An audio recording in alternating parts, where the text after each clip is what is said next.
The forest is burning. Smoke drifts through the pale morning fog as the last sounds of war fade into a hollow silence. A small group of Waffen-SS soldiers trudges through the mud, boots sinking into the black earth of Czechoslovakia. Their once proud uniforms, charcoal and silver, are shredded, caked in blood and ash. They've torn the insignias from their collars, smeared mud over the black runes that once marked them as elite. Somewhere behind them, a Soviet tank grinds through the trees, its treads crushing fallen branches and bodies. The men freeze. Their hearts pound louder than the distant gunfire. They know what's coming. One of them, barely 20, raises a white scrap of cloth tied to his rifle. His hands shake. He whispers to the man beside him, "If it's the Americans, we live." But the answer comes not in English. A shout in Russian. A command barked. Then the crack of a rifle. The boy falls face first into the mud, the white cloth sinking beneath him. The rest stand motionless, eyes wide with the kind of fear that only arrives when you realize death won't wait for reason. The Soviet soldiers emerge from the mist, bayonets glinting in the dull light. There are no negotiations, no paperwork, no mercy. For years, the Waffen-SS had been the fist of the Reich, ruthless, unquestioning, merciless. Now that same world is turning its fury back upon them. As another gunshot rings out, the camera drifts upward, through the fog, above the tree line, revealing a horizon of smoke stretching to the west. Berlin has already fallen. The Reich is dead. And for Hitler's most fanatical soldiers, the war isn't over. It's only begun. May 1945. Europe lies in ruins. Cities once marked with Nazi banners are now nothing but skeletons of concrete and fire. Smoke climbs endlessly over Berlin, Dresden, Vienna, ghosts rising from the empire that promised 1,000 years. The Waffen-SS, once feared as the invincible elite of Hitler's war machine, are scattered and broken. Across the collapsing front, they move like shadows, fleeing convoys, wandering in ragged columns through the countryside. They throw away their medals, rip the eagles from their caps, scrape the lightning runes from their collars. Anything that could mark them as SS must disappear. But they cannot hide what they were. The civilians know. The Allied soldiers know. Even among retreating Germans, the word SS carries a chill, spoken only in whispers.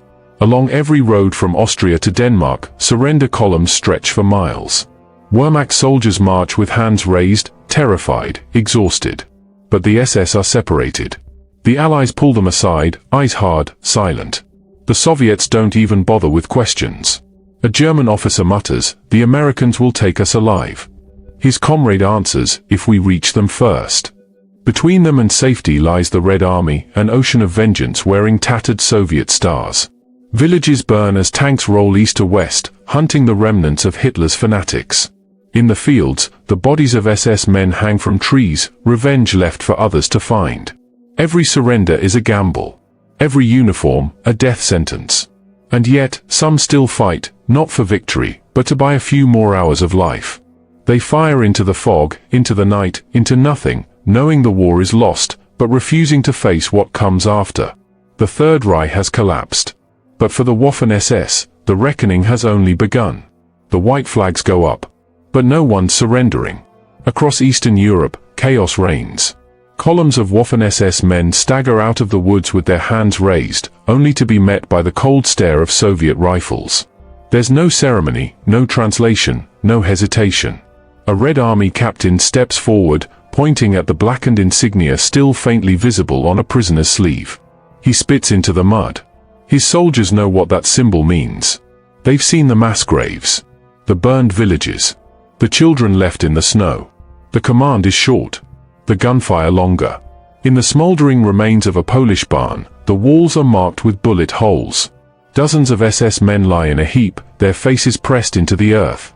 Outside, the Soviets reload in silence, expressionless, methodical, as if balancing the scales of the dead. Further west, US troops approach Dachau.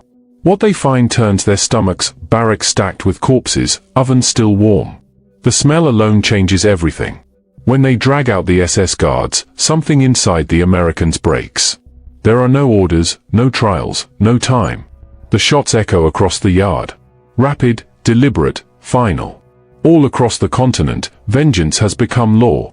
From Czechoslovakia's forests to Bavaria's camps, the black uniforms are hunted like animals. Allied patrols strip the insignias from the dead, toss them into fires. Civilians cheer. Some join in. One British soldier writes in his diary that night, "It's not justice. It's not war. It's something else entirely." The world is purging itself of the SS, one bullet, one torch, one body at a time. And yet, even in death, rumors spread of those who escaped. Men who vanished into the Alps. Men who would rather disappear than face the world they built in blood. The war has ended. But for the Waffen-SS, peace is just another battlefield. Europe is split into occupation zones, yet one command echoes across all borders: find them. From the forests of Bavaria to the ruins of Vienna, Allied patrols and Soviet units scour the countryside for men who once wore black. SS fugitives hide in barns, mine shafts, even church cellars. Some cut off their tattoos with razors. Others claim to be medics, farmers, anyone but who they really are. At dawn, American jeeps rumble through dirt roads, stopping at villages still reeking of gunpowder. The GIs search faces, line up prisoners. One by one, they roll up sleeves, checking wrists for the telltale SS blood group tattoo. The guilty are pulled aside. No one asks where they served, only when did you stop believing. British officers set up interrogation centers, sorting Wehrmacht from SS, soldiers from killers. The difference isn't always clear. Some of the youngest look like boys, faces too soft for the horrors they carried out. In the East, mercy vanishes completely. Soviet commissars call it justice. In truth, it's cleansing by fire. Captured SS units are packed into trains headed east, wooden boxcars with slits of light and air. From the shadows of Prague to the marshes of Poland, they vanish into the horizon. Even the Alps, once a rumored last redoubt, offer no salvation. The Allies climb through mountain passes, finding abandoned bunkers, charred uniforms, forged papers left behind in the rush. In the refugee camps, whispers spread of escape routes, safe houses, forged visas, priests willing to help. But every rumor draws hunters closer. The SS may have lost their empire, but the world isn't done with them yet. And soon, their punishment will no longer come from the barrel of a gun, but from the judgment of history itself. The trains move east. Their iron wheels scream across the rails, carrying thousands of captured Waffen-SS men into the heart of a land they once vowed to destroy. Soviet guards sit on the roofs, rifles across their knees, breath fogging in the icy wind. Inside the boxcars, it's dark, airless, crawling with frost. Some men pray. Others don't bother. They arrive in the endless white wastelands of Siberia, Vorkuta, Norilsk, Kolyma. Names that sound like punishment itself. Barbed wire stretches to the horizon. Guard towers loom in silence. The war may be over, but here, it never ends. The prisoners are marched through snow up to their knees, beaten when they stumble. They trade scraps of bread for a cigarette, a glove, a threadbare blanket. Each morning, dozens are hauled out of the barracks, frozen stiff, stacked like logs. The guards don't look twice. The Soviets call it labor. The prisoners call it hell. In one camp, a former SS officer writes on a scrap of cloth, "We believed ourselves the masters of Europe. Now we are ghosts beneath its ashes." Thousands die in the first winter: starvation, disease, exhaustion. By spring, the survivors work in mines, hacking at ice and stone with bleeding hands. The sound of pickaxes echoes through the tundra like the ghosts of gunfire. Meanwhile, in Nuremberg, the surviving leaders stand trial beneath glaring lights and foreign tongues. Their medals are gone, their words twisted into evidence. The world watches as justice puts on its uniform. From the courtroom's silence to the gulag's howl, a single truth unites them. The war didn't end in May 1945. It only changed shape. The empire of violence has collapsed, but its architects are now trapped inside their own creation.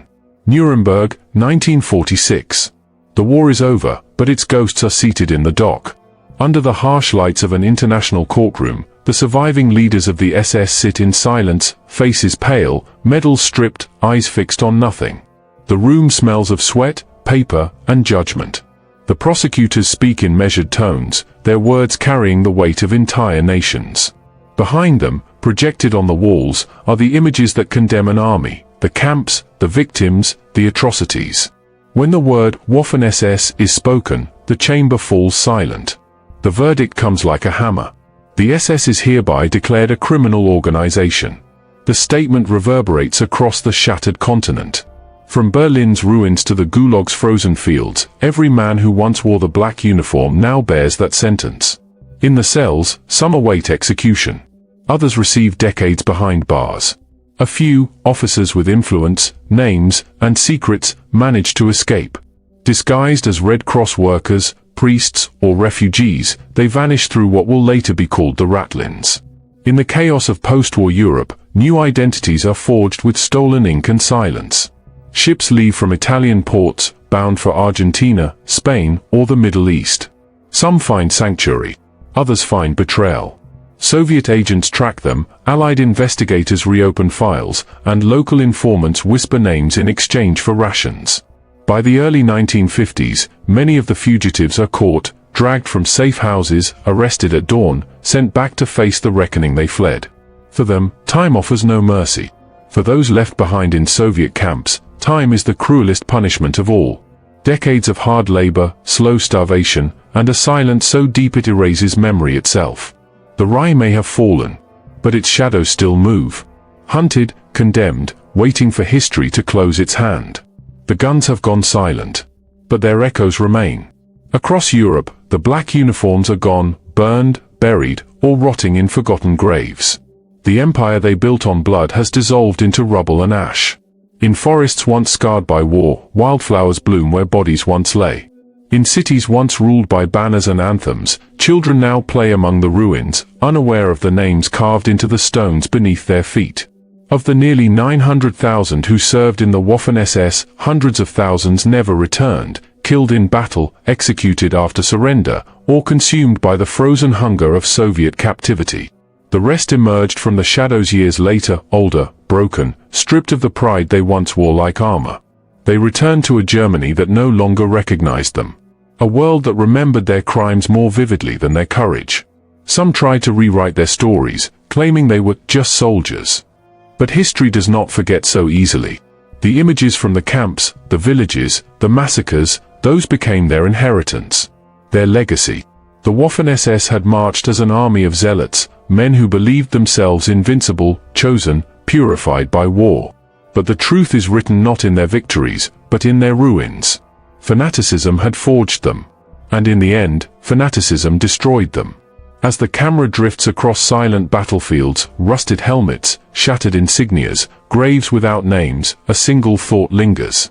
They sought immortality through conquest. Instead, they found eternity in infamy. History remembers the wars we fight, and the choices that define us.